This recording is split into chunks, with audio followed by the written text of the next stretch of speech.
Elle a annoncé notre rupture en mettant le téléphone sur haut-parleur. J'ai immédiatement fait opposition sur ses cartes bancaires, changé les serrurés. Contacté mon avocat. Le lendemain matin, sa mère m'appelait, furieuse, car sa carte avait été refusée. De mon côté, je savourais mon café bien chaud en préparant les documents nécessaires. J'étais en train de terminer quelques emails professionnels quand mon téléphone a sonné. C'était ma femme, qui participait à sa soirée entre filles mensuelle chez nos voisins, dans notre quartier résidentiel de la banlieue parisienne.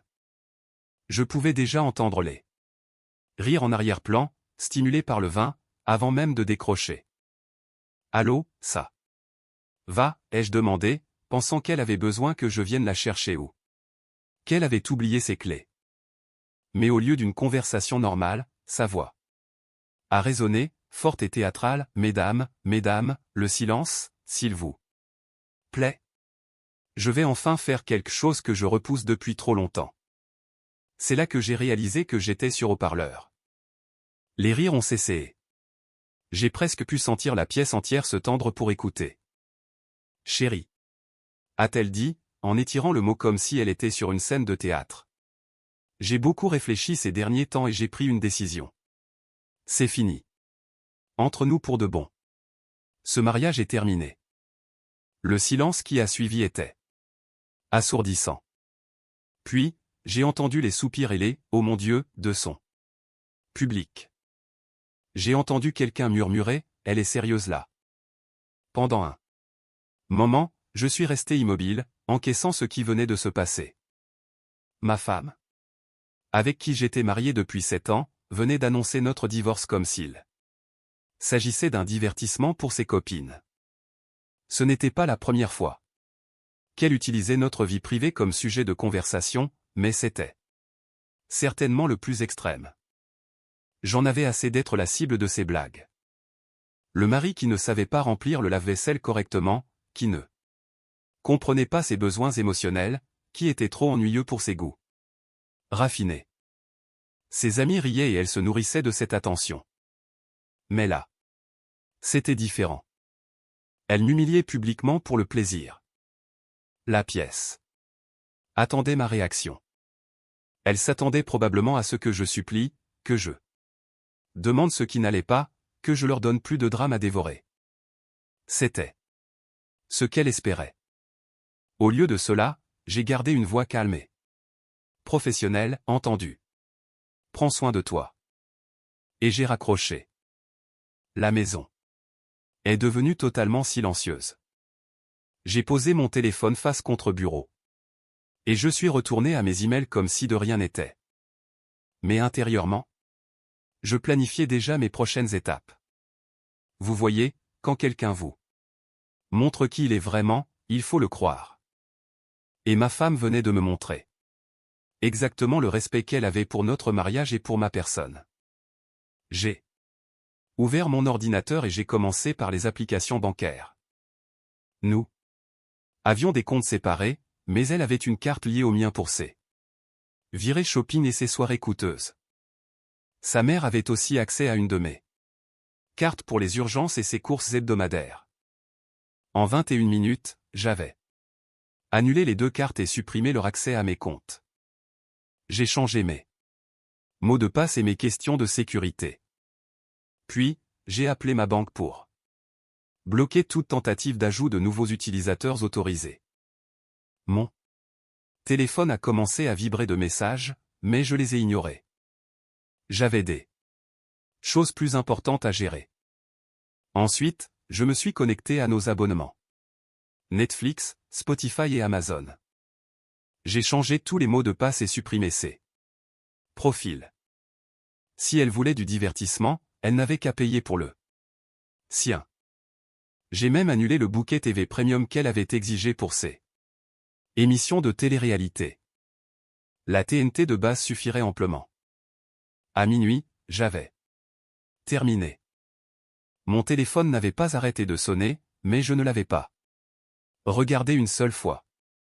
Demain allait être intéressant.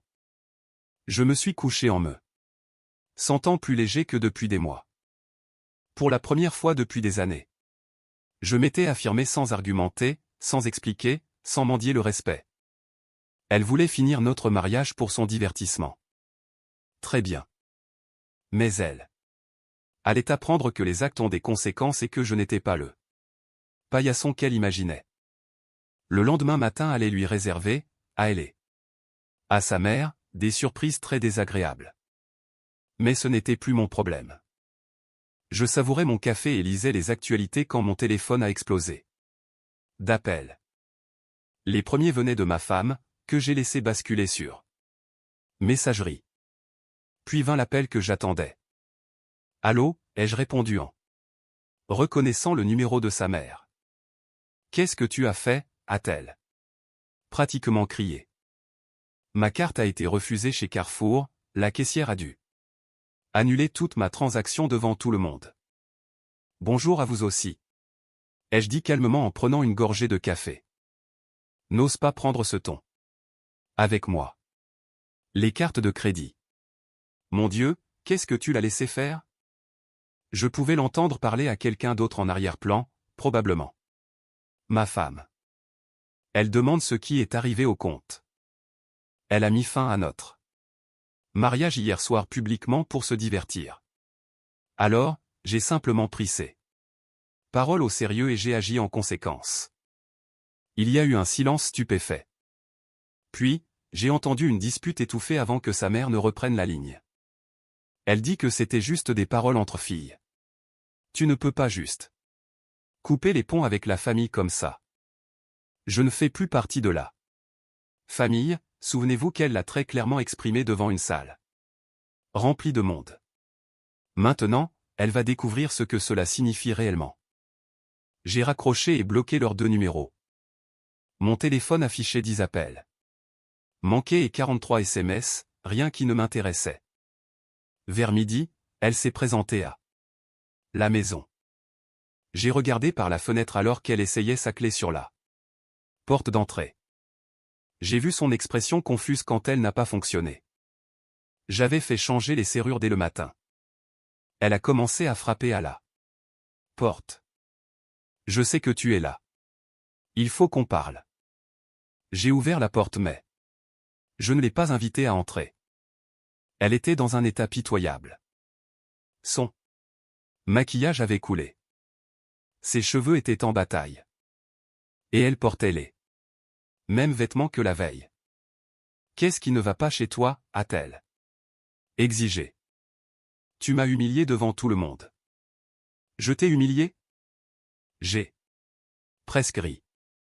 C'est toi qui as annoncé notre divorce devant une salle pleine. Comme si c'était un spectacle comique. Tu t'es humiliée toute seule. Ce n'était pas sérieux. Les filles parlaient de leur relation et les esprits se sont échauffés. Je me suis juste laissé emporter par le moment, c'est tout. Donc, notre mariage de 7 ans n'est qu'un sujet dont tu te sers quand tu as besoin de contenu pour tes copines. Elle a essayé de me bousculer pour entrer. Mais j'ai reculé et j'ai commencé à fermer la porte. Tu ne peux pas m'empêcher d'entrer chez moi. C'est ma maison. C'est ma maison. Mon nom est sur l'acte notarié. Tu voulais sortir de ce mariage, donc tu sors avec tout ce qui va avec. Mais où suis-je censé aller? Ma mère est furieuse contre moi. Je ne peux pas me payer un appartement toute seule maintenant. On aurait dû y penser avant ta petite performance d'hier soir. Les larmes ont commencé à couler. Mais elle semblait calculer. Elle utilisait les pleurs pour me manipuler. Depuis des années, et je ne tombais plus dans le panneau. S'il te plaît, laisse-moi entrer pour qu'on puisse en parler comme des adultes. Les adultes n'humilient pas publiquement leur conjoint pour rire. Les adultes ne traitent pas leur mariage comme une télé-réalité. Nous sommes bien au-delà de la discussion. Mais je t'aime. Hier soir, ça ne voulait rien dire. Hier soir, ça voulait tout dire. Ça m'a montré exactement comment tu me vois dans ce mariage. Merci pour cette clarté. J'ai commencé à fermer la porte, mais elle a bloqué le passage avec son pied. Tu es ridicule.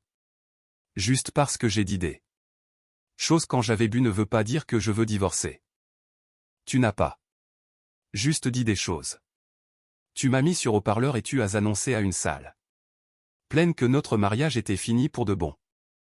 C'était tes mots, pas les miens. Très bien, je suis désolé. Voilà, je m'excuse. Maintenant. Laisse-moi entrer. L'arrogance dans sa voix était stupéfiante, comme si une simple excuse pouvait effacer l'humiliation publique. Une excuse ne répare pas ça. Tu as choisi de mettre fin à notre mariage comme divertissement pour tes amis. Je respecte simplement ta décision. C'est insensé. Tu ne peux pas juste décider que notre mariage est fini à cause d'un commentaire stupide. Je n'ai rien décidé. Tu l'as fait hier soir devant témoins. Je prends juste ça au sérieux. Elle a finalement retiré son pied et j'ai fermé la porte. Par là. Fenêtre, je l'ai regardée rester là pendant 10 minutes, alternant entre pleurs et cris contre la porte close. Quand elle est enfin partie, je suis retourné à mon café et j'ai ouvert mon ordinateur. J'avais un rendez-vous avec un avocat prévu pour le lendemain matin. Mon téléphone vibrait avec un autre numéro. Masqué, probablement une de ses amies qui essayait de jouer les médiatrices. Mais il n'y avait rien à médiatiser. Elle avait fait son choix publiquement et dramatiquement. Maintenant, elle apprenait que les actes ont des conséquences. Le cabinet d'avocats était exactement comme je l'attendais, professionnel. Calme et coûteux. Mais après 7 ans de mariage, je savais ce que je faisais et je voulais que tout soit fait selon les règles. Donc, elle a annoncé le divorce. Publiquement et vous prenez sa parole au sérieux. L'avocat a examiné mes notes. En sirotant son café. Exactement. Je veux une rupture nette. Pas de dette commune, pas de responsabilité partagée. Elle voulait sortir, elle est dehors.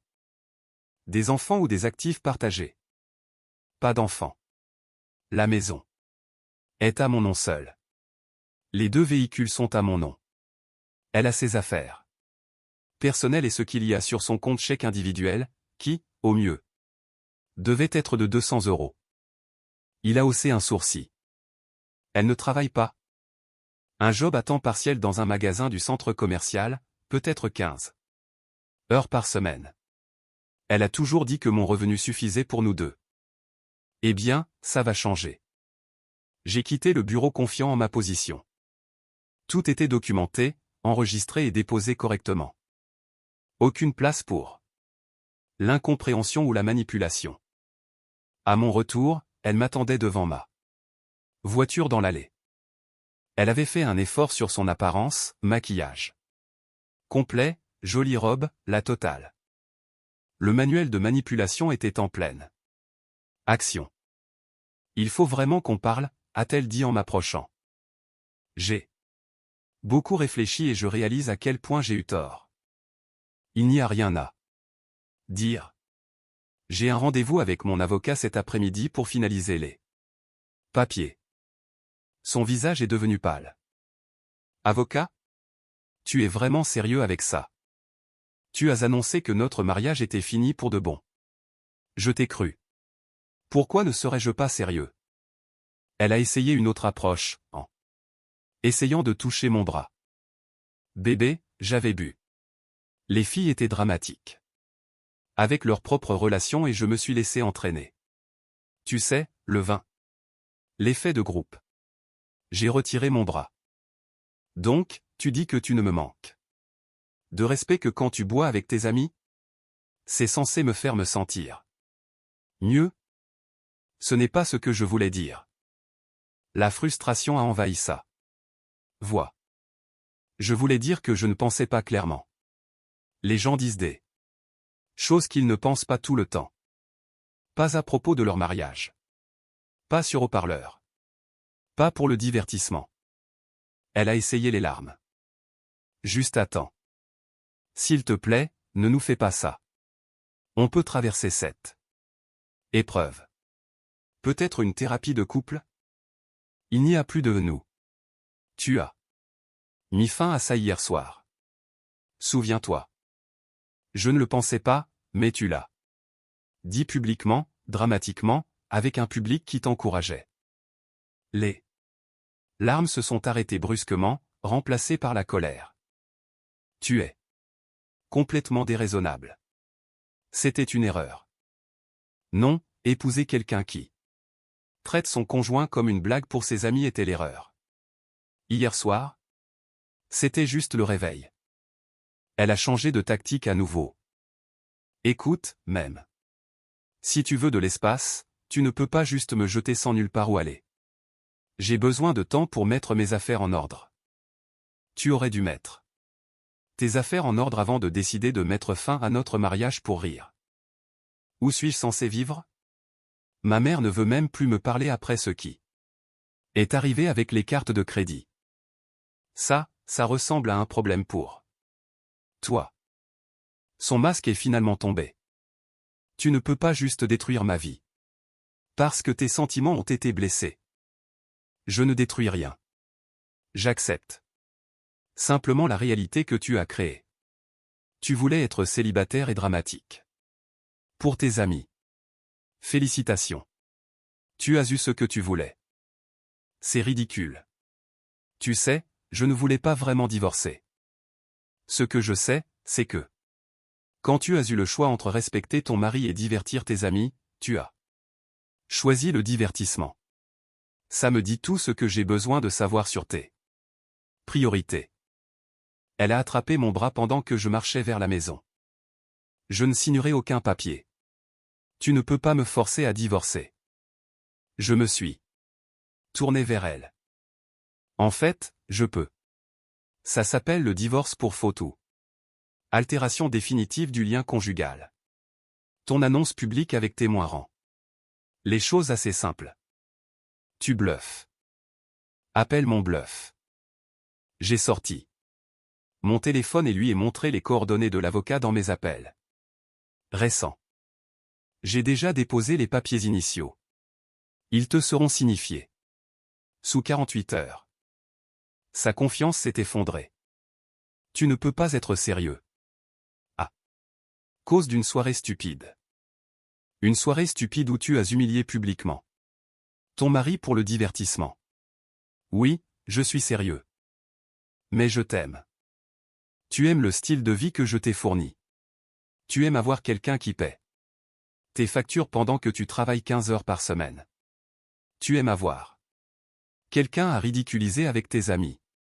Tu ne m'aimes pas. Je l'ai laissé là.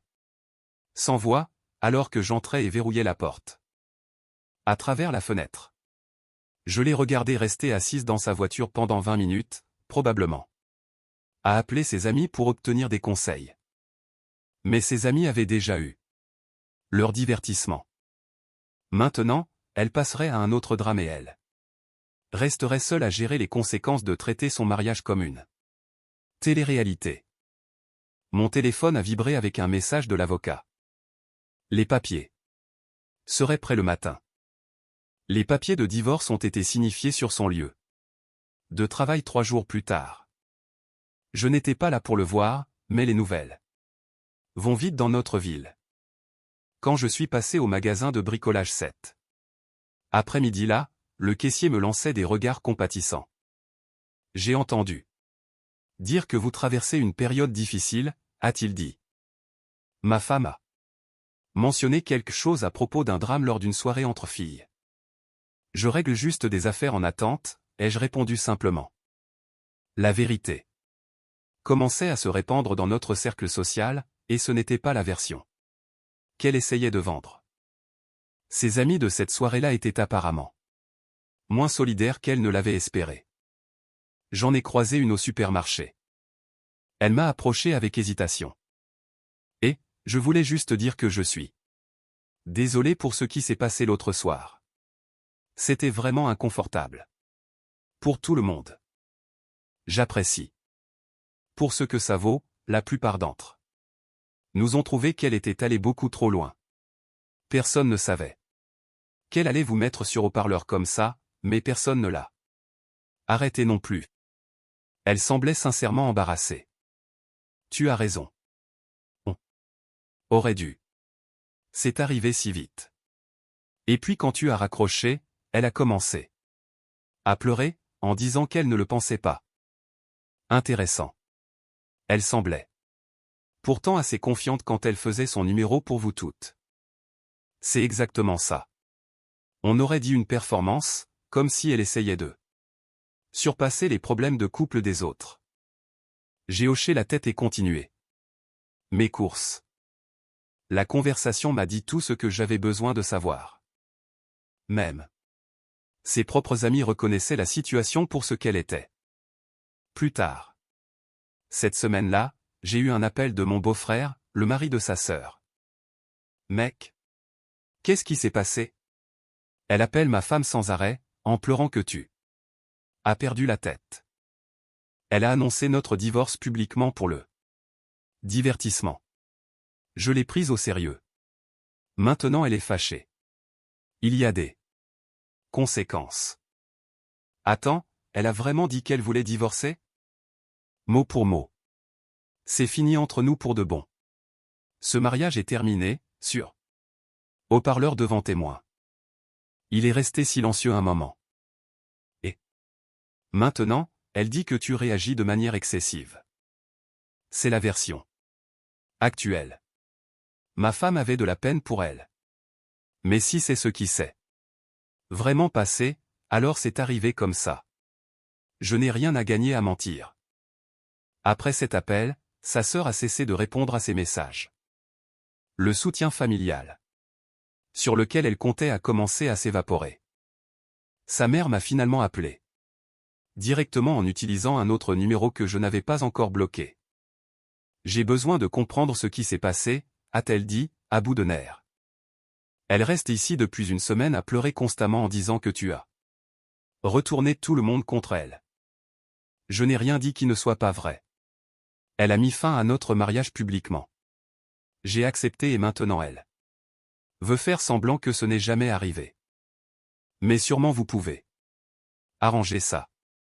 Les jeunes disent des choses qu'ils ne pensent pas tout le temps.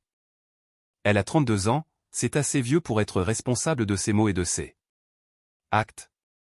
Elle a fait une erreur. Elle a fait un choix. Un choix très public, très délibéré, d'humilier son mari pour le divertissement de ses amis. Il y a eu une longue pause. Qu'est-ce que tu veux d'elle? Rien. Je veux qu'elle vive avec les conséquences de sa décision et qu'elle arrête d'essayer de manipuler tout le monde pour croire qu'elle est la victime ici. C'est ma fille. Je dois l'aider. C'est ton choix. Mais l'aider à éviter d'être responsable ne l'aide pas vraiment. L'appel s'est terminé peu après, mais je pouvais dire que même sa mère commençait à voir à travers la mise en scène de la victime. L'isolement social l'a frappé durement. Ses amis du travail évitaient le drame.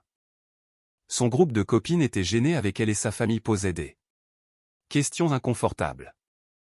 Pendant ce temps, ma vie s'améliorait chaque jour. J'avais recommencé le sport, quelque chose que j'avais arrêté parce qu'elle se plaignait toujours du temps que ça prenait. Je dormais mieux, mangeais mieux et je me sentais enfin moi-même. Les gens en ville me traitaient avec plus de respect aussi. La nouvelle de la façon dont j'avais géré la situation s'était répandue. À la banque, le conseiller a mentionné que plusieurs personnes avaient posé des questions sur moi. Ils disent que vous avez géré cette situation difficile avec beaucoup de classe. Je l'ai juste prise au mot. Eh bien, c'est rafraîchissant de voir quelqu'un qui ne tolère pas l'irrespect. Bravo. Ce week-end-là, je l'ai vue au centre commercial où elle travaillait. Elle avait l'air fatiguée et stressée. Elle m'a vu et a commencé à s'approcher, mais j'ai juste fait un signe de tête poli et j'ai continué à marcher. Pas de drame, pas de conversation, juste une courtoisie de base. J'ai entendu plus tard qu'elle avait fondu en larmes au travail après cette rencontre, mais ce n'était plus ma responsabilité. Elle voulait être célibataire et dramatique. Maintenant, elle Obtenait exactement ce qu'elle avait demandé. 2 semaines plus tard, je déjeunais à notre adresse habituelle en centre-ville quand elle est entrée. Ce n'était pas une coïncidence. Elle avait clairement prévu son coup. Elle était habillée pour impressionner, coiffée, et portait son sourire le plus charmant. S'approchant de ma table. Ce qui rendait la chose évidente, c'était le timing. Elle avait attendu que le restaurant soit bondé.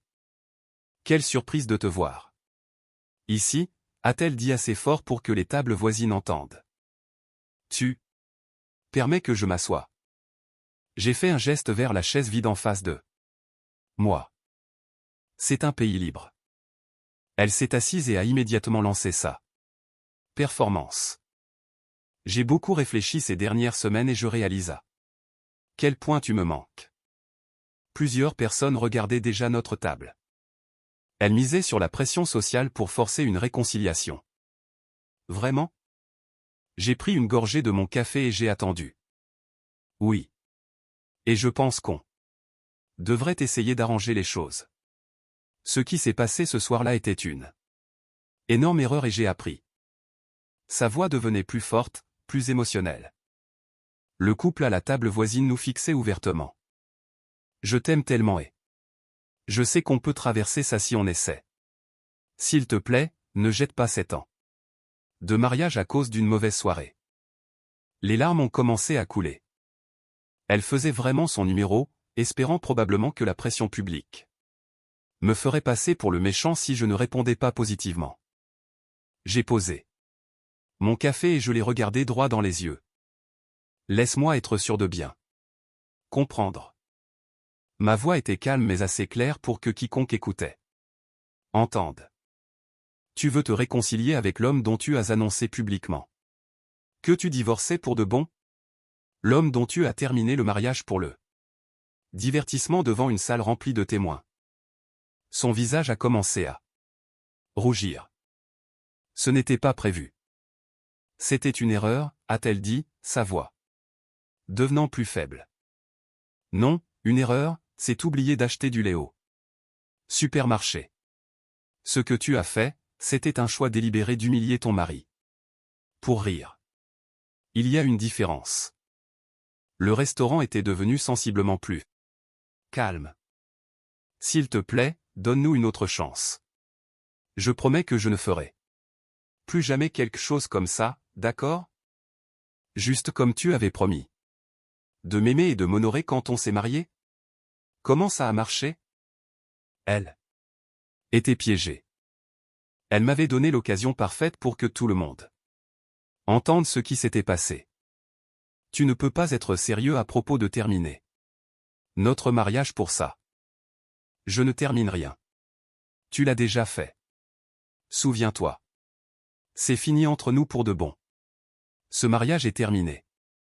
C'était tes mots. Exact. J'ai juste eu la courtoisie de te croire. Elle regardait autour d'elle. Désespérément, réalisant que le soutien public sur lequel elle comptait ne se matérialisait pas. Les gens ne voyaient pas une femme lésée suppliant pour son pardon. Ils voyaient quelqu'un qui avait mis fin à son propre mariage.